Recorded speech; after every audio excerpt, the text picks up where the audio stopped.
Hello students, today we are going to see topic number 10.11 and 10.12. What is 10.11? Actually this topic during the previous syllabus it was for 11th.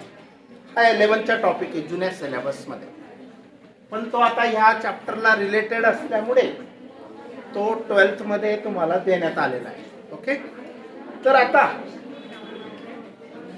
Force, आवाज अजिबात नको पाहिजे.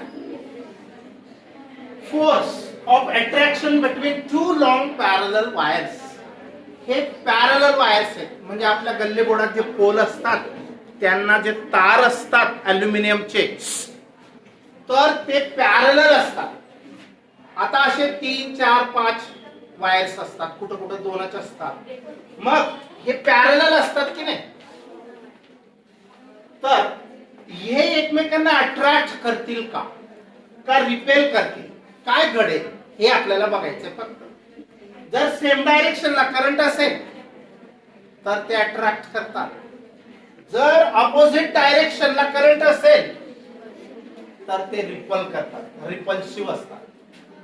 मग आपल्याला दोन्ही गोष्टींचा विचार असा करायचा आहे, त्या दोन वायर्स मधलं अंतर इतकं असावं कमीत कमी की त्यांचा एकामधून करंट गेल्यामुळे मॅग्नेटिक फील्ड जे तयार होईल त्याच्यामुळे दुसऱ्यावर जो इफेक्ट होतो तो इफेक्ट पहिल्याच्या दुसऱ्यावर आणि दुसऱ्याच्या पहिल्यावर असा जो इफेक्ट होतो तो अपोजिट होतो, आणि तो फोर्स जो जनरेट होतो मॅग्नेटिक फील्ड फोर्स तो अट्रॅक्टिव्ह नेचरचा असतो. आणि तो जर हे जवळ असलं हे डिस्टन्स, तर ते शॉर्ट सर्किट होऊन मोठा आघात, ऍक्सिडेंट होण्याची शक्यता असते. तिला सांगून द्या, मूर्खपणा सोडून द्या. तर याच्यावर कसं एक्सप्रेशन आहे बघा. याचे 2 केस आहेत, केस नंबर 1, केस नंबर 2. केस नंबर 1 म्हणजे सेम डायरेक्शनला करंट असेल, आणि केस नंबर 2 म्हणजे अपोजिट म्हणजे अँटी पॅरलल डायरेक्शनला करंट असेल. आता बघा क्वेश्चनचं स्वरूप कसं असेल. Derive expression for force between two long current carrying parallel wires separated by small distance. आता किती अंतर असतं त्यांच्यामध्ये तुम्ही पाहता, गल्ली बोर्डात लावलेले असतात. तर हे डिस्टन्स डी असेल. हा कंडक्टर नंबर 1 किंवा wire number 1, wire number 2. Current याच्यामधून जाते I1, याच्यामधून जाते I2. म्हणजे दोघांमधून जाणारा करंट हे डिफरंट मॅग्निट्यूडचं आहे, डिफरंट एम्पियर्स करंट जातं. याच्यामधून 2 असेल तर याच्यामधून 1 पण असेल किंवा 3 पण असेल, म्हणजे डिफरंट मॅग्निट्यूडचं करंट दोघांमधून फ्लो होत आहे. अगदी सोपं, इकडे लक्ष द्या. तर कन्सिडर टू लॉंग, क्वेश्चन समजला की नाही, काय फोर्ससाठी एक्सप्रेशन मिळवा. ऑब्टेन एन एक्सप्रेशन किंवा derive an expression for force between two long current carrying parallel wire separated by some or small distance d. First case, if both wires carrying current in the same direction, जर दोघं wire same डायरेक्शनला current carry करत असतील तर काय होईल. पहिली केस बघा. Consider too long parallel wire separated by distance small d. हे डिस्टन्स किती आहे d, त्यांच्यामधलं अंतर. And carrying currents I1 and I2 respectively, म्हणजे फर्स्ट वायर मध्ये I1, सेकंड वायर मध्ये I2 in the same direction. हा शॉर्ट फॉर्म आहे माझा, समजून घेतलं तर 1, 2 अशी सिच्युएशन आहे. मग magnetic field at the second wire due to current I1, main point, दुसऱ्या वायरच्या ठिकाणी मॅग्नेटिक फील्ड B कोणामुळे, ए मधून करंट वायर 1 मधून I1 करंट गेल्यामुळे. कारण याच्यामधून करंट जाईल तर ह्याचं मॅग्नेटिक फील्ड ह्याच्यावर इफेक्ट करेल. ते मॅग्नेटिक फील्ड किती असेल, μ0 बाय बायोट सावर्ट लॉ नुसार mu 0 I1 upon 2 pi D किती असेल बघा. फॉर्म्युला काय आहे, आयडियल साइन ऑफ थिटा. हा इथं 90 साइन 90चा 1 होऊन जातो साइन थिटाच्या यूज नाही. मग आय नंतर डीएल हा आणि अपॉन आर म्हणजे हे डिस्टन्स. तर बार्ट-सावर्ट लॉ नुसार बी किती असेल, बी म्हणजे याच्यावर मॅग्नेटिक फील्ड कोणामुळे, फर्स्ट वायर मधून करंट गेल्यामुळे I1 करंट. आता याचाही परिणाम त्याच्यावर होईल, तो पण आपण कन्सिडर करणार. याचा परिणाम ह्याच्यावर बी इफेक्ट जो आहे आपलं मॅग्नेटिक फील्ड ते किती असेल, mu 0 I1 upon 2 pi D. Let it be equation 1 by right hand rule.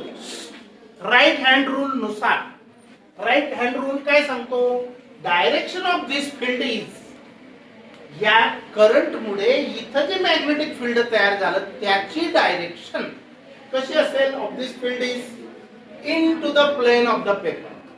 म्हणजे डायरेक्शन जर करंट ह्या डायरेक्शनला असेल तर फोर्सची डायरेक्शन ही into the plane of the paper असेल. कशी असेल, into the plane of the paper. म्हणजे या वायर अशी आहे आणि ते फील्ड असं असेल. आता फोर्स ऑन वायर 2, हे मॅग्नेटिक फील्ड ऑन वायर 2 आहे हा, लक्षात ठेवा, ड्यू टू करंट I1. आता फोर्स काढायचा आहे. फोर्स कसा काढतात, लॉरेंज लॉ नुसार. लक्ष द्या, हे मॅग्नेटिक फील्ड काढायचा फॉर्म्युला बार्ट-सावर्टने सांगितला आणि लॉरेंजने फोर्स काढायचा फॉर्म्युला सांगितला. हा हे प्रॉब्लेम साठी लक्षात ठेवायचे फॉर्म्युले. तर बघा, force on wire 2 because of the current I2. ह्या 2 वायर वर I2 करंटचा फोर्स हा and the magnetic field B आणि मॅग्नेटिक फील्डचा पण याच्यावर जो इफेक्ट असेल तो due to current in first. बघा कोणाकोणाचा हिशोब चालू आहे, या 2 वायर वरती फोर्स फाइंड करायचा आहे. कसा फाइंड करायचा, लॉरेंज लॉ नुसार. मग फोर्स साठी आपल्याला 2 गोष्टी विचारात घ्याव्या लागतील की I2 करंट जात आहे त्याच्यामुळे तयार होणारा force, force on wire 2 due to the current I2 flowing through the wire 2 and the magnetic field B due to current I1 or current in first magnetic field. 2 गोष्टींची ऍडिशन करायची. मग आता बघा, I2 हे करंट आहेच, हा force. तर इथं म्यू 0 I1 2 पाय डी हे मॅग्नेटिक फील्ड आहे जसंच्या तसं. I B नंतर इंटिग्रेशन ऑफ डीएल. डीएल म्हणजे काय, एक छोट्याशा तुकड्याला डीएल म्हणायचं.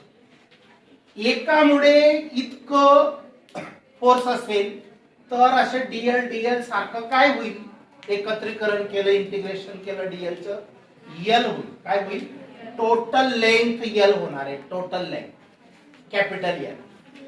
मग फोर्स इथं का असेल, हा लॉरेंज फोर्स लॉ नुसार I2 म्यू 0 हा B magnetic field. This force is due to magnetic field and this force is due to I D L sine of theta. This is due to याच्यानुसार current नाही, हे magnetic field current due to I1 on 2 आणि I2 into DL integration हा current I2, force due to current I2 in the wire second, IDL.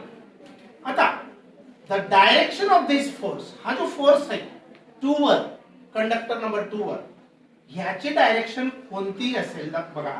the direction of this force is towards first. हा direction of force is towards first म्हणजे तो तिकडे ओढला जाईल. तसाच तो पण मग इकडे ओढला जाईल. आपण एकच केस बघतोय अजून. तर direction of this force is towards the wire first, that is it will be attractive nature. That is it will be attractive force म्हणजे तो वायर 1 कडे 2 वायर ही ओढली जाईल. मग फोर्स ऑफ अट्रॅक्शन हा तयार झाला, हा फॉर्म्युला आहे. परत आता दुसरी गोष्ट, force per unit length he total integration of Diehl काय येणार, टोटल एल येणार, डीएल डीएलचं एकत्रीकरण काय येणार, टोटल लेंथ येणार. मग फोर्स पर युनिट लेंथ, पर म्हणजे काय, दर मीटर त्या वायरच्या तुकड्यामधून करंट I2 गेल्यामुळे किती फोर्स देईल दर मीटर. मग ती किती मीटरची वायर असेल तर एकूण फोर्स किती तयार होईल ते आपण फाइंड आउट करू शकतो. म्हणून हा फोर्स पर युनिट लेंथ दर मीटरला किती फोर्स, याला म्हणतो आपण फोर्स पर युनिट लेंथ. तर बघा, the direction of this force is towards one and it will be attractive in nature. Force of attraction per unit length of wire will be, या वायरचा फोर्स ऑफ अट्रॅक्शन तिकडे force per unit length, लक्ष द्या याचा काय आहे, फक्त हा डिवाइड झालेला आहे, टोटल याची डिवाइड झालेली, हे जसंच्या तसं येणार आहे बघा. μ0 I1 I2, μ0 I1 I2 हा वरतीचे म्हणजे मल्टिप्लाइडच आहे अपॉन 2 पाय टी, समजलं, तोच फॉर्म्युला आहे, फक्त हा डिवाइड झाला पर युनिट लेंथ साठी. आता केस नंबर 2, ही केस नंबर 1 कशासाठी होती, when the current is flowing in long straight parallel wires in the same direction. आता ऑपोजिट डायरेक्शन साठी बघा काहीच फरक नाही, मॅग्निट्यूड सेम आहे, फक्त हा रिपल्सिव्ह असेल, कारण डायरेक्शन ऑफ फोर्स ही याची तिकडे असेल तर याची इकडे असेल, जर ऑपोजिट डायरेक्शनने करंट असेल तर मग two wires carrying currents in opposite direction if, second case, force is of repulsive nature, तो कसा असेल, रिपल्सिव्ह असेल, बिटवीन अँटी पॅरलल करंट्स किंवा याला अँटी पॅरलल करंट्स म्हणतात आपण, and in magnitude of force of repulsion per unit length. मग force per unit लेंथचं magnitude किती असेल तेच असेल, काही फरक पडणार नाही. फोर्सची ताकद किती असेल, मॅग्निट्यूड म्हणजे तितकाच ताकदीचा तो फोर्स असेल पर युनिट लेंथला, फक्त डायरेक्शन ही अपोजिट असल्यामुळे हा फोर्स रिपल्सिव्ह असेल, एवढंच. आता पुढचा topic, magnetic field produced by current in a circular arc of a wire. He full circle wire राहिली असती, पण त्याच्यापैकी आपण एक तुकडा घेतला, आर्क घेतला, आर्क काय घेतला, आर्क, समजतो ना, आर्क म्हणजे कंस किंवा त्या वायरचा तुकडा घेतला. या वायरचा तुकडा आहे ए बी, त्याच्यामधून करंट आय फ्लो होत आहे, त्याचं सेंटर कुठे आहे, ओ, त्याची रेडियस किती या सर्कलची आर, आणि इथं जे मॅग्नेटिक फील्ड तयार होईल छोट्याशा तुकड्यामुळे डीएल मुळे ते डीबी तयार होईल. हा अँगल आहे, अँगल सबटेंडेड बाय, हा theta is the angle subtended by this arc, या आर्कने हा अँगल सबटेंड केलेला आहे. एक दोन मिनिट. तर magnetic field produced by current in a circular arc of a wire, इथं किती मॅग्नेटिक फील्ड तयार होईल, लक्ष द्या. derive expression for magnetic field produced at the center of the current carrying arc of a wire. पहिल्याने आपल्याला अगोदर magnetic field फक्त arc मुळे किती तयार होईल ते फाइंड आउट करायचंय. मग दुसरे केस, जर पूर्ण सर्कल राहिलं असतं तर ह्या सेंटरला किती मॅग्नेटिक फील्ड तयार झालं असतं. ही मोटारची सुरुवात आहे. मोटारला पूर्ण म्हणजे असं असं राऊंड केलेलं असतं आणि सेंटरला जो रोटर असतो त्याच्यावर पूर्ण मॅग्नेटिक फील्ड, तो फेरोमॅग्नेटिक मटेरियलचा बनवलेला असतो आणि तो जोरात फिरवण्यासाठी सगळं फील्ड सेंटरला एकत्रित केलेलं असतं. फक्त आपण या आर्कचं एक एक्झाम्पल बघतोय, हा एक्झाम्पल बघतोय, कन्सिडर. आणि हेच बी साठीचं एक्सप्रेशन कोणासाठी बघायचंय, what will be the value of the field if arc were complete circle. पहिल्याने आर्क साठी मिळवा, नंतर कंप्लीट सर्कल साठी ते काय असेल मॅग्नेटिक फील्ड ते मिळवा. Consider circular arc of wire A B carrying current I, बरोबर. The circular arc A B subtends, हा ए बी काय करतो, अँगल अंतर्लिखित करतो, subtends and angle theta at the centre O. O is the centre of circle with radius R. याची radius किती आहे, R, of which arc is a part. की ज्या सर्कलची रेडियस आर आहे त्याचा आर्क आहे पार्ट आहे. ही एक्स आहे. तर consider length element DL, line always perpendicular to R. या रेडियसला हा डीएल एक तुकडा या आर्कचा नेहमी कसा असेल, परपेंडिक्युलर असेल. आणि तसंच शिकलोय आपण बायट-सॅवर्ट लॉ मध्ये. तर at centre O of the circle with radius R, consider length element dl lying always perpendicular to r using Biot-Savart's law. Magnetic field at O is, Biot-Savart law नुसार O या ठिकाणी मॅग्नेटिक फील्ड dB हे किती असेल, mu 0.4 pi I dl sine of theta असतो. पण इथं 90 आहे ना परपेंडिक्युलर, मग अपॉन r स्क्वेअर असतो. हा r आपण ऍडजस्ट केलेला आहे, एक एक्स्ट्रा घेतला आणि इथं एक वाढवलाय. r स्क्वेअर असतो इथं फक्त साइन थिटा r स्क्वेअर असतो. मग एक r क्यूब केला तर वरती एक r ऍडजस्ट करावा लागला. का तर त्याला कारण आहे. आवाज नको. तर बघा dB, आता मॅग्निट्यूड घेऊया. Mu 0.4 pi I dl r यांचा या दोघं वेक्टरचा क्रॉस प्रोडक्ट कसा लिहितात, dl r sine of 90 upon r cube. हा r एक कॅन्सल होणार आहे, हा आला बघा साइन 90 ची व्हॅल्यू 1, एक r कॅन्सल झाला, r स्क्वेअर. आयडियल जसाच्या तसा, हा जसाच्या तसा.